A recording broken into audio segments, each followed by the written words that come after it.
कळवण प्रति पंढरपूर येथे भक्तांची अलोट गर्दी।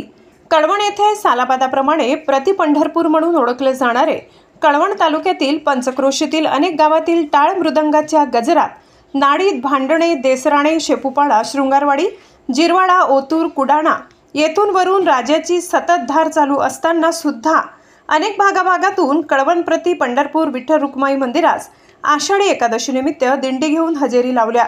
यावेळी कळवण प्रति पंढरपूर येथील अध्यक्ष दादाभाऊ पगारसह सर्व कमिटीने आषाढी एकादशीचे अतिशय उत्तम पद्धतीने नियोजन करून बाहेरून येणाऱ्या भाविकांचे व्यवस्थित दर्शन झालं पाहिजे ही संपूर्ण व्यवस्था कमिटीच्या मार्फत करण्यात आली होती। कळवण तालुक्याचे सुप्रसिद्ध व्यापारी सतीश कोठावदे यांना पूजेचा पहिला मान मिळाला। कळवण तालुक्याच्या परिसरातील 30 ते 40 हजार भाविकांनी विठ्ठल रुक्माईचे दर्शन घेतले असे ट्रस्टिंगकडून सांगण्यात आले। आज आषाढी एकादशी निमित्त कळवण येथील प्रति पंढरपूर म्हणून ओळखले जाणारे विठ्ठल रुक्माईच्या दर्शनासाठी भाविकांनी अलोट गर्दी केली होती।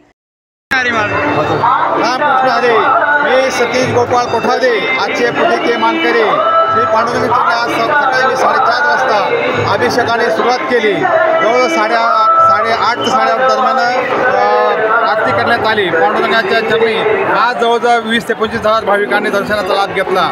अजूनही भाविकांची गर्दी वाढतच आहे। पांडुरंगाच्या चरणी आम्ही एकच मागणी केली की शेतकऱ्यांना जे काही आहे ते सलमान चालू दे आणि कृषी मालाला चांगल्या प्रकारचे भाव मिळू दे असे आम्ही पांडुरंगाने साकडं घातलेलं आहे। महाराष्ट्र माझा न्यूज चॅनलसाठी कळवण तालुका प्रतिनिधी भगवान खरे, कळवण।